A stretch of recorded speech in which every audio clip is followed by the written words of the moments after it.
السلام علیکم ورحمۃ اللہ وبرکاتہ۔ آج ہم سورہ آل عمران کی آیت نمبر 139 کے بارے میں کریں گے کچھ بیان، اور اس آیت کے اندر ایک بہت زبردست ایک خوشخبری ان ایمان والوں کو بتائی گئی ہے جو وقت سے اور حالات سے متاثر ہو کر مایوس ہو جاتے ہیں، غم کرنے لگتے ہیں کہ کیا ہوگا، کیسے زمانہ گزرے گا۔ تو جیسے کہ آج ہم اس ماحول کے اندر دیکھیں کہ ہر طریقے سے مسلمان لوگ پریشان ہو رہے ہیں، ٹھیک ہے، تو ایسی کیا کمی ہے کہ ہم بجائے غالب ہونے کے ہم ہو رہے ہیں مغلوب، یعنی ہمارے اوپر غیر مسلم طاقتیں حاوی ہوتی جا رہی ہیں، وہ ہمارے اوپر ہو رہے ہیں غالب، ہم ہو رہے ہیں مغلوب۔ ہم تو تھے حاکم، ہم نے محکومیت کو اختیار کر لیا، اور ہمارے اوپر جو حاکم تو بادشاہ وقت جو اس وقت مسلط ہو گئے ہیں، ان سے ہم اس طریقے سے ذہنی طور پہ پریشان اور ملوث ہو گئے ہیں پریشانیوں کے اندر، اور ہم یہ بھول چکے ہیں کہ ہمارے اوپر بھی سب کا خالق یعنی کہ اللہ تعالیٰ نے کچھ ایک کنڈیشنز بتائی ہے، ایک ذریعہ بتایا ہے کہ اگر آپ لوگوں کے اندر وہ صفات ہوئی تو آپ ہی غالب رہو گے۔ تو سیدھی سی بات ہے، ہم سب لوگ مسلمان ہیں، مسلمانوں کے گھر پر پیدا ہو گئے، ٹھیک۔ کنڈیشنز کیا ہے کہ آج ہم مسلمان تو ہیں، ظاہری طور پہ ہم دکھتے ہیں کہ ہاں مسلم معاشرہ ہے، مسلم ماحول ہے، نمازیں ہوتی ہیں، سر کے اوپر ٹوپیاں ہیں، ٹھیک۔ ایک ظاہری طور پہ تو ہم کو نظر آ رہا ہے کہ ایک مسلم معاشرہ وجود میں آ رہا ہے، بٹ لیکن اگر بات کریں انٹرنل باطن جو ہمارا ہے وہ مسلمان بھی نہیں ہے۔ تو اللہ تعالیٰ نے اس کے اندر کہا ہے کہ سورہ آل عمران کی آیت نمبر 139 کے اندر وَلَا تَهِنُوا، تم نہ تو کمزور پڑو۔ حالات کے اندر آ کر انسان پریشان تو ہو جاتا ہے، ٹھیک۔ اس وقت غیر مسلم طاقتیں مسلمانوں کو کچلنے کے لیے تیار ہیں، ہر طریقے سے ان کو ایذا پہنچائی جا رہی ہے، ان کے کہہ سکتے ہیں نا حوصلوں کو پست کیا جا رہا ہے۔ تو ان چیزوں سے ہم کو گھبرانا نہیں ہے۔ وَلَا تَهِنُوا، تم نہ تو کمزور پڑو، نہ سستی لاؤ، ٹھیک۔ یہ سب چیزیں آئیں گی، حالات آئیں گے، امت مسلمہ کے اوپر حالات ضرور آئیں گے۔ وَلَا تَحْزَنُوا، اور اللہ دوسرے میں کہہ رہے ہیں وَلَا تَحْزَنُوا، اور نہ غمگین رہو کہ ہاں کیا ہوگا، غیر مسلمی طاقتیں وجود میں آ رہی ہیں، ہر طرف ہر طریقے سے مسلمانوں کو دبایا جا رہا ہے۔ تو ان سب چیزوں سے آپ کو جو ہے نا ٹینشن نہیں لینی ہے۔ وَلَا تَحْزَنُوا، تحزنوا کہتے ہیں غم، غم کسی کے اوپر آ جانا، کسی خوف کا غم آ گیا کہ ہاں ایسا وقت آئے گا، تو اس کو سوچ سوچ کے ہم غمگین ہو رہے ہیں، تو وہ بھی غم آپ کو نہیں ہونا چاہیے، سستی بھی نہیں پڑنی چاہیے، غم بھی نہیں ہونا چاہیے۔ وَأَنْتُمُ الْأَعْلَوْنَ، اگر تم واقعی مومن رہے تو تم ہی سر بلند رہو گے۔ اعلون کہتے ہیں غالب ہوگے، یعنی کہ آپ کی ہی بادشاہت قائم ہوگی، کیونکہ اللہ تعالیٰ نے انسان کو خلیفہ بنا کر اس دنیا کے اندر بھیجا ہے۔ مسلمان کے اندر اگر وہ خاص طور سے ہے مومن، تو کنڈیشنز یہ لگا دی اللہ تعالیٰ نے۔ غالب ہونے کی کنڈیشنز کیا ہے؟ ان کنتم مؤمنین، اگر تم ایمان والے ہو۔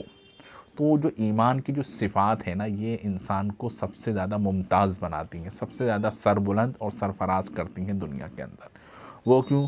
کیونکہ ایمان ہی ایک ایسی شے ہے جو سب سے زبردست نعمت اللہ کی طرف سے ہم کو ملی۔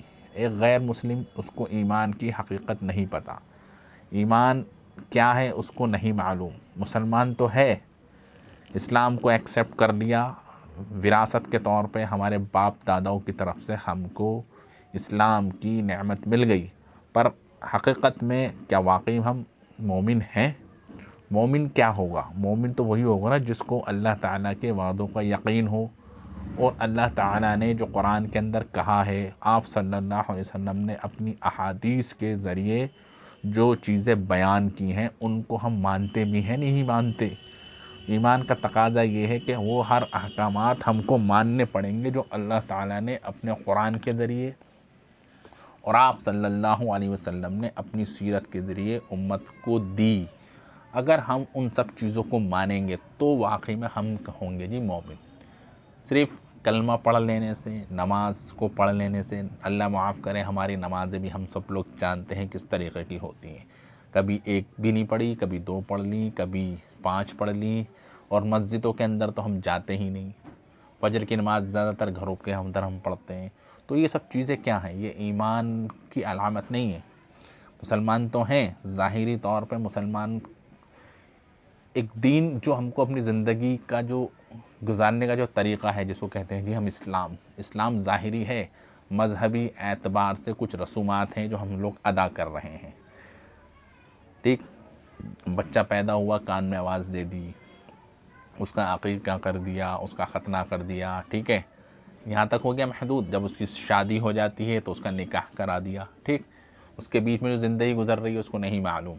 جب مر گیا، اس کی نماز جنازہ ہو گئی، لوگ اس کو جا کے قبرستان کے اندر دفن کر دی گئی۔ انہی چیز کو ہم سوچ رہے ہیں یہی اسلام ہے، پر جو زندگی گزارنے کا طریقہ جو اسلام نے ہم کو دیا، کہ ہاں جی ہم کو اپنی زندگی گزارنی کیسے ہے، ہم کو اپنی زندگی کے اندر جو ہماری تجارت ہے وہ کیسی ہونی چاہیے، کیا ہماری تجارت ان غیر مسلموں کے طریقے پر ہے جو آج سود کے اوپر سارے کاروبار کر رہے ہیں، جھوٹ، فریب، دھوکہ ہمارے بزنس کے اندر شامل ہو چکا ہے، تو ہم کیا واقعی میں اس صفات کے ساتھ مومن کہلانے کے لائق ہیں؟